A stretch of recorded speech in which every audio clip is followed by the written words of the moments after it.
Muito bom dia, boa tarde, boa noite, senhoras, senhores, senhoritas.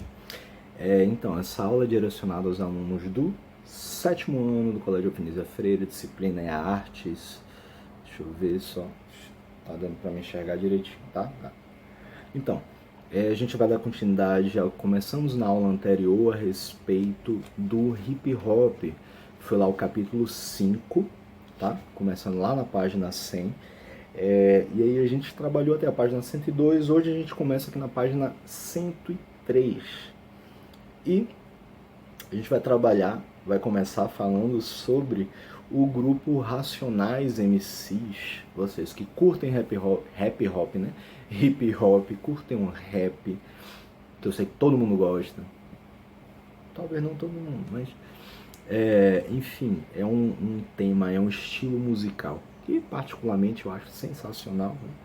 Trata muito a respeito do que é a nossa sociedade, eles cantam muito sobre a realidade da nossa sociedade, a realidade das comunidades, principalmente as comunidades carentes, que sofrem com a repressão do Estado, sofrem com o esquecimento por parte do Estado, que infelizmente não traz políticas públicas o suficiente para poder chegar e transformar a vida dessas pessoas, dessas comunidades, transformar, permitir que haja uma maior compreensão dessa galera sobre o que é ser cidadão, sobre a própria cidadania. E aí a gente tem na página 103 o seguinte, a imagem acima à direita, do lado direito, em cima, superior assim, é a capa do disco Nada Como Um Dia Após o Outro, lançada lá em 2002, 18 anos atrás. Vocês não eram nem nascidos ainda. Pelo Racionais MCs, que é um dos principais grupos de rap brasileiro.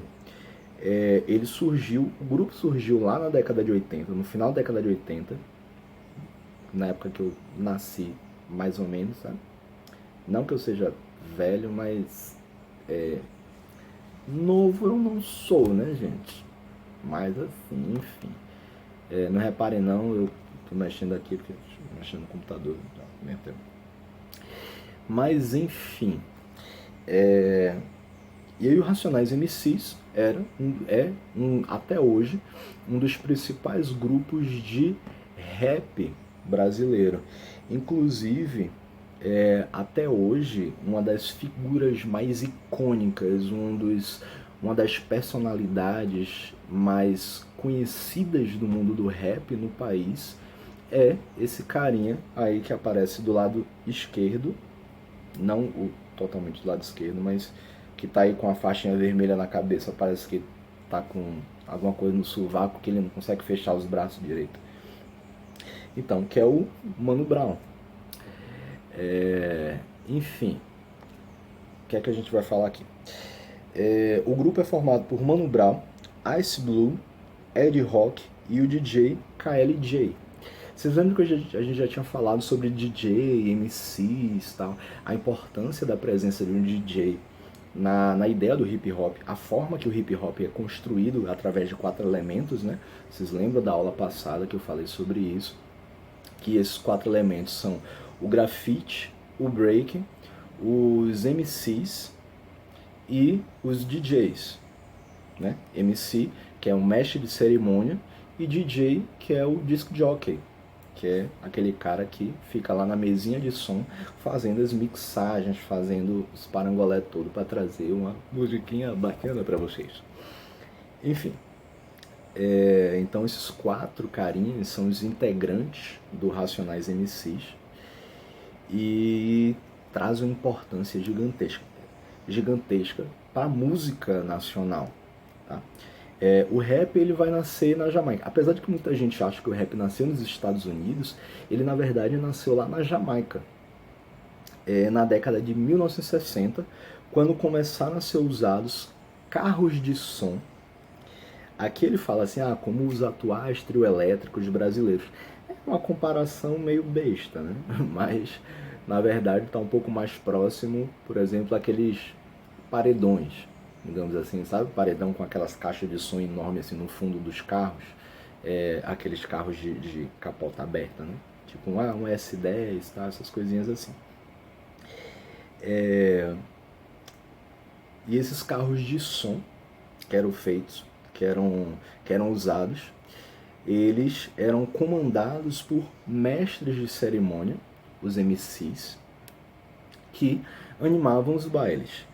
Nesses carros, os MCs eles faziam intervenções nas músicas, comentando assuntos como a violência e a situação política da ilha, Jamaica é uma ilha, ou passando recados. E aí a gente tem uma coisa interessante. O próprio nome MC, mestre de cerimônia, é porque ele vai ter lá um microfone, né? Então, muitas vezes ele próprio vai cantar. O próprio rap significa Rhythm and Poetry, que é ritmo e poesia. Então, o próprio MC é quem vai estar dando a letra, é quem vai estar chegando e falando lá. Algumas vezes vai ser quase que uma conversa, né? Quase de falando sobre uma determinada situação, tá? De forma como se fosse um diálogo, um monólogo mesmo. Em outros momentos vai ser através da própria música. A forma de cantar, como o rap a gente conhece bem, de forma cantada, né? Mas ele aproveitava para poder falar a respeito de assuntos como a violência que as pessoas sofriam dentro da comunidade, principalmente dentro da comunidade negra, e a situação política que acontecia lá na Jamaica, a perseguição que essa galera acabava sofrendo, tal, e também passando recados, né? Deixa eu ver aqui, fala mais alguma coisa não. Então eu vou explicar um pouquinho mais sobre o rap. E o que aconteceu? Por que é que acabou ganhando bastante fama o rap nos Estados Unidos? Porque assim, essa galera que fundou o rap na Jamaica, eles começaram a sofrer diversas perseguições por parte da política local, né? Até mesmo porque você não gostaria que tivesse uma galera que... peraí. Afinal de contas, a galera, os políticos, eles simplesmente não queriam, não faziam questão que tivessem pessoas lá dentro dessas comunidades que criticassem o que estava acontecendo. Então, se você começa a fazer críticas ao governo, ó, a semelhança com algumas coisas que acontecem atualmente, você começava a fazer críticas ao governo e começava a sofrer perseguição. Ah, pô, aquele cara tá falando mal do governo. Não, a gente precisa mandar um cala-boca pra esse cara, né? Mandar matar ele às vezes. E aí então, esses MCs eles começaram a sofrer diversas perseguições políticas e tudo. E também, claro, eles queriam ter um pouco de melhoria de vida.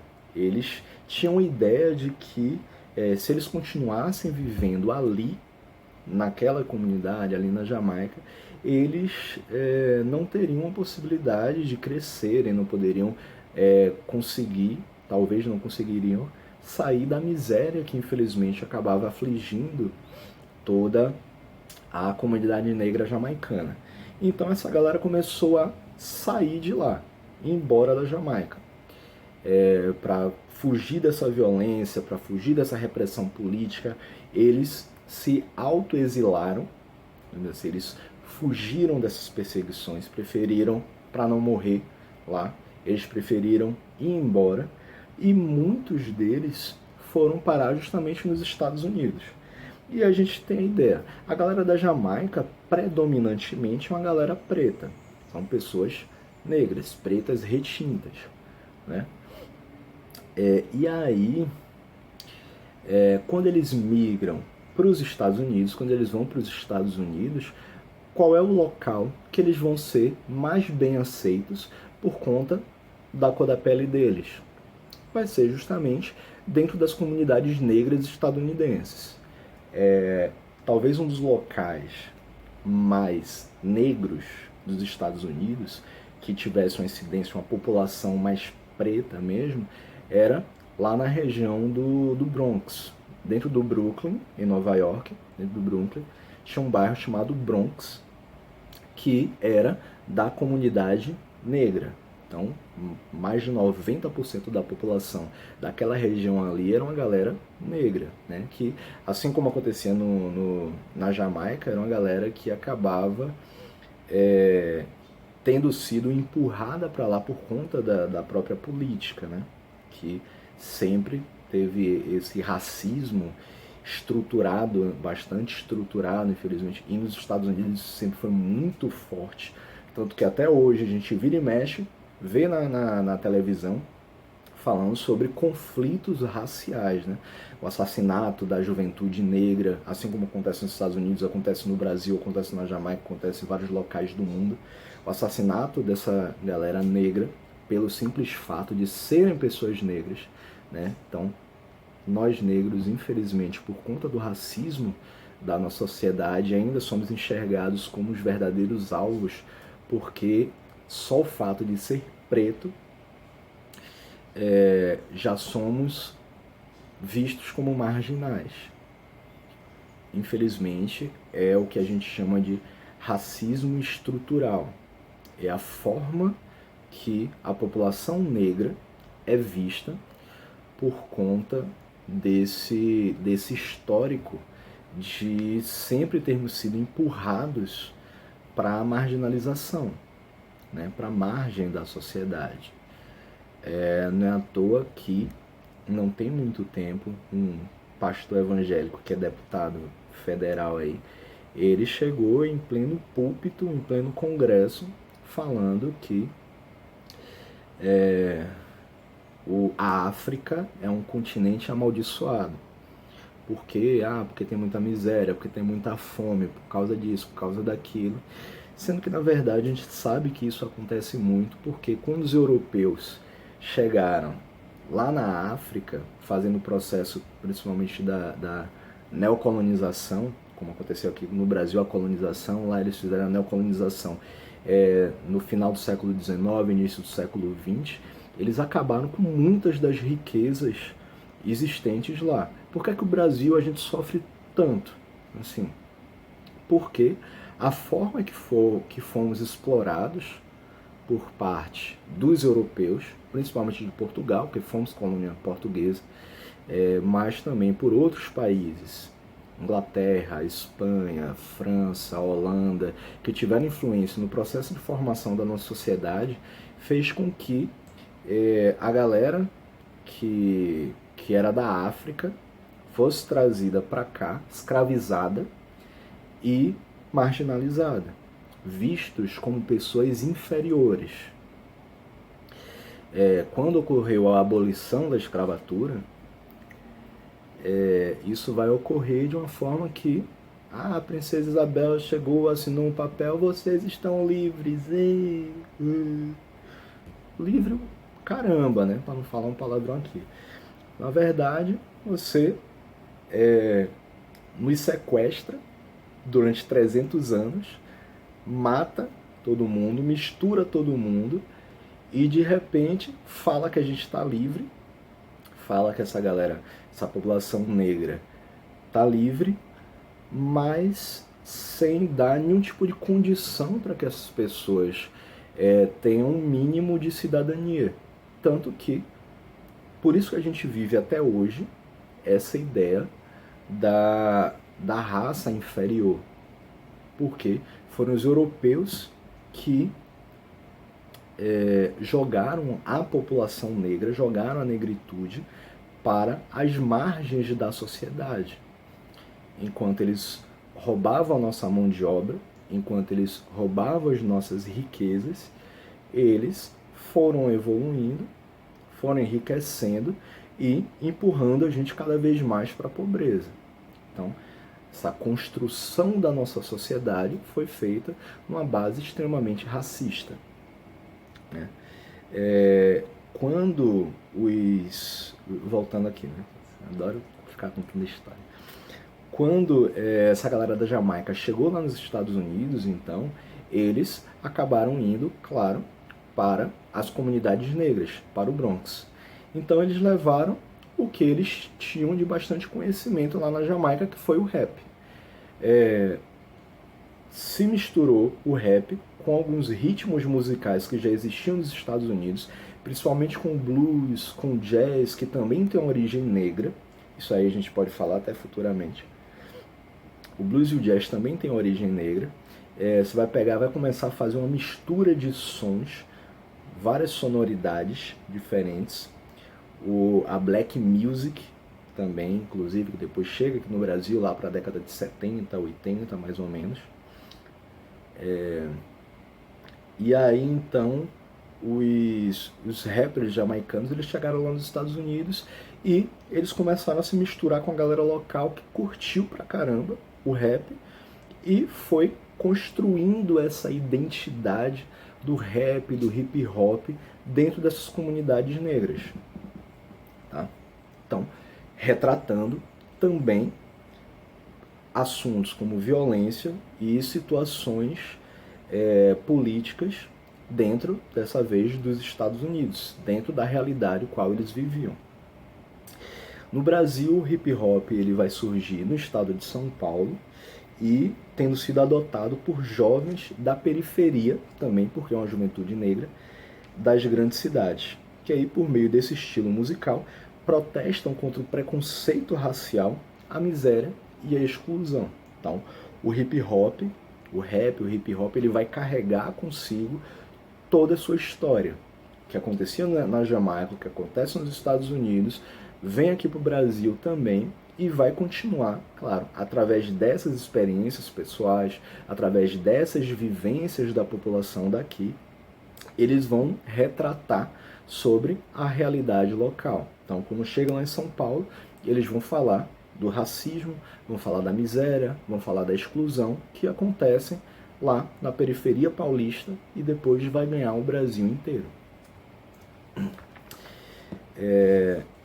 Na página 104 a gente tem aí o trecho de... Tem um trecho? Não, tem a música de Criolo, que é um rapper paulistano, que vai surgir lá no finalzinho da década de 80, início da década de 90, mas vai ganhar uma notoriedade maior já nos anos 2000, 2010 mais ou menos.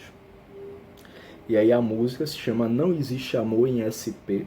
Se vocês quiserem, joga no YouTube aí para poder ouvir essa música. Eu não posso jogar aqui não, porque senão o YouTube ele chega e corta minhas pernas. Mas aí você tem a letra que fala, não existe amor em SP. Não existe amor em SP. Não existe amor em SP, São Paulo. Um labirinto místico onde os grafites gritam. Olha que interessante o que a letra fala. Onde os grafites gritam. Gente, vocês já viram grafite gritar? Não, né? Só se for o grafite aquele cara que foi atacante do São Paulo. E do Santa Cruz. Tá? Muito bom, pessoal. Onde os grafites gritam, que é tipo a ideia de que as imagens, aqueles desenhos, eles falam por si, eles mostram a sua realidade, né? A realidade dessa comunidade, a realidade da periferia. Então eles falam por si, os grafites gritam, se mostram, se jogam para o povo. Não dá para descrever numa linda frase de um postal tão doce. Cuidado com doce, tá? O pessoal que é diabético. São Paulo é um buquê.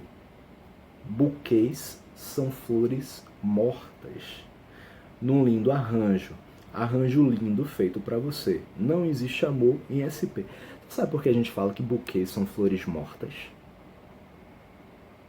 Buquê é muito bonito, né? Se ganhar flores e coisa e tal e coisa.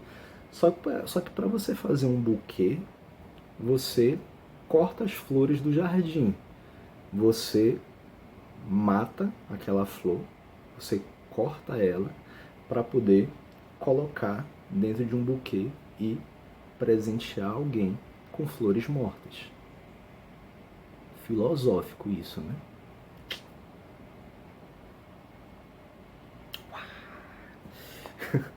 Enfim, buquês são flores mortas num lindo arranjo. O arranjo vai ser todo bonitinho, né? Envolto num papel brilhante, com um laço de fita e tal. Aquele arranjo todo bonitinho, as flores, as cores, as plantinhas, uma coisa assim. Só que ali são flores mortas. Mesmo que você coloque na água, eles conseguem até viver um tempinho ainda e tal. Sobreviver até chegar e ter a sua morte completa. Melhor ter flores dentro de um jardim, não é? Os bares estão cheios de almas tão vazias. A ganância vibra, a vaidade excita. Devolva minha vida e morra afogado em seu próprio mar de fel. Aqui ninguém vai para o céu. Não precisa morrer para ver Deus. Não precisa sofrer para saber o que é melhor para você. Encontro duas nuvens em cada escombro, em cada esquina. Me dê um gole de vida. Não precisa morrer para ver Deus. É uma letra fantástica, né? Então, depois joguem duro aí, pesquisa aí, joga no YouTube, pesquisa a letra da música, tenta ver, tenta interpretar um pouquinho mais sobre o que ela se trata. E que é muito interessante, muito bacana mesmo. Ou ouça outras músicas também do Criolo, que ele é um cara sensacional, é um poeta. É por isso que eu te falo, o rap é ritmo e poesia. Então, os rappers, eles nada mais são do que poetas que conseguem musicar as suas letras, transformam a sua poesia em música. O paulistano Criolo atua no hip hop desde 1989. Ele foi educador e um dos fundadores da Rinha de MCs, tradicional duelo de rappers bons de improviso na zona sul de São Paulo. Essas rinhas de MC eram locais em que dois MCs fazem uma competição entre si, né, para ver quem se sai melhor. E é interessante assim que eles não precisam sair no soco um na cara do outro, né, mas sai vencedor aquele que consegue levantar mais o público, né? São ataque e defesa entre eles, e essas respostas que eles dão, esses ataques que eles dão, a galera que está em volta vai chegar e vai vibrar, né? E gritar e bater palma e tal. Então o vencedor, com um determinado tempo, né? Tem um tempo limite, e o vencedor vai ser aquele que será o mais aclamado, o mais aplaudido pela galera que está ali em volta. Tá. Aí na página 105, para a gente finalizar a aula de hoje, ainda sobre rappers, tem um cara que particularmente é outro que eu também adoro, que é o MC Marechal, que é considerado um rapper freestyle. Como assim? Que diacho é isso, professor? Aí na página 105, vocês veem. Rapper freestyle é um poeta que tem a habilidade de fazer as rimas de improviso. Então, essas batalhas de MCs, essas rinhas de MCs, vão ter bastante desses rappers freestyle, que eles fazem esses improvisos. Às vezes, quem nunca viu, por exemplo, os tocadores de repente? O que é o repente? Aquela galera que entra no ônibus com a viola e um pandeiro, né, que começa a cantar, olhando para a cara do povo e fazendo esse improviso nessas músicas com o pessoal, com algum fato que está ali. A mulher que está buchuda, que está grávida. Ou então um carinha que está dentro do ônibus, dentro do trem, todo vestido de paletó e gravata e tal. E aí os repentistas, eles chegam e fazem algumas músicas, alguns trocadilhos, fazem algumas rimas, olhando, brincando com o povo, né? Por favor, sempre respeitando a galera, né? Então, no rap também existe isso, com essa galera que consegue fazer essas rimas de improviso. Às vezes, chega alguém e pede para fazer uma rima.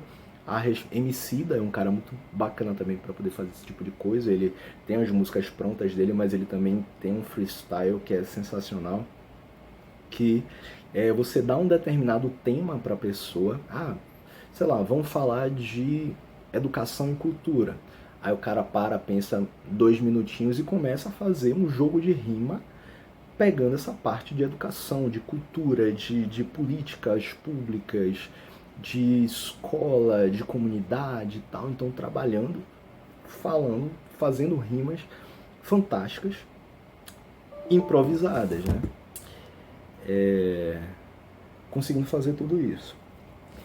O MC Marechal, ele comanda um evento que ocorre mensalmente, todo mês, que acontece lá no Rio de Janeiro, chamada Batalha do Conhecimento. Quer dizer, que acontecia, né? Não tem acontecido porque a gente está no meio da pandemia e não pode ter aglomeração. Mas ele fazia isso num evento chamado Batalha do Conhecimento. Vocês lembram que a gente falou na aula passada, quando dizemos sobre o Afrika Bambaataa, que ele diz que o quinto elemento do hip hop é justamente o conhecimento? Então, a batalha do conhecimento, ele pega justamente essa ideia desse quinto elemento. Por quê? Para que você possa, como eu falei, um rap de improviso que se faz falando de educação e cultura, você precisa ter o conhecimento, você precisa ter essa vibe, essa ideia a respeito do que acontece ao seu redor. Então, precisa estudar, precisa analisar, precisa conhecer a realidade, ter experiências de vivência mesmo sobre a realidade que está rolando ali ao seu redor. Então, essa Batalha do Conhecimento é um evento que reúne centenas de jovens, consistindo em uma disputa de rimas improvisadas, assim como a rinha de MCs que o Criolo fazia, né? Então, disputa de rimas improvisadas entre músicos a partir de temas escolhidos pelo público. Então, se a galera quiser falar, sei lá, da galinha cocorocó, tá? Os caras vão fazer uma batalha de rima falando da galinha cocoricó, tá? Então, só lá. A Batalha do Conhecimento propõe a música como dispositivo de transformação cultural. Que massa isso, né? Você traz a ideia do conhecimento e a possibilidade de você transformar o mundo ao seu redor. Você trazer a música como algo, como dispositivo que você consegue transformar a cultura, levar conhecimento para aquela galera que está ali, que não vai simplesmente só ouvir e bater palma porque, sei lá, a sonoridade é massa. Não, a galera vai prestar atenção nas letras. O que é que aquela letra está falando? Qual a importância daquilo que está sendo dito? E muitas vezes eles próprios se encaixando naquelas músicas por conta da vivência, da experiência pessoal de cada um. Falando assim, porra, velho, eu vivo isso também dentro de minha comunidade. Olha só, vou correr atrás também para entender um pouco melhor a respeito do que está acontecendo e tal. Então, essas batalhas do conhecimento, elas conseguem trazer esse experimento, trazer essa música como dispositivo para transformação da cultura, transformação da sociedade. O evento comandado pelo MC Marechal é mais do que uma competição, pois durante a disputa acontece uma reflexão coletiva sobre temas como educação, cultura e política. Então, o rap, essas batalhas de conhecimento, o rap, o hip hop, é educação, é educativo, é cultural, é político, é social, fala da realidade do país, fala da realidade das comunidades. Então acaba sendo um instrumento de difusão, de divulgação de conhecimento. É um instrumento de divulgação de conhecimento, de transformação de cultura. É a possibilidade de você abrir os olhos de muita gente através da música para a realidade que existe dentro do seu país. Massa? Então, a gente continua na próxima aula. A gente finaliza aqui na página 105. Na próxima aula a gente continua lá com a página 106. E por aí em diante. Beleza, galera? Valeu, falou!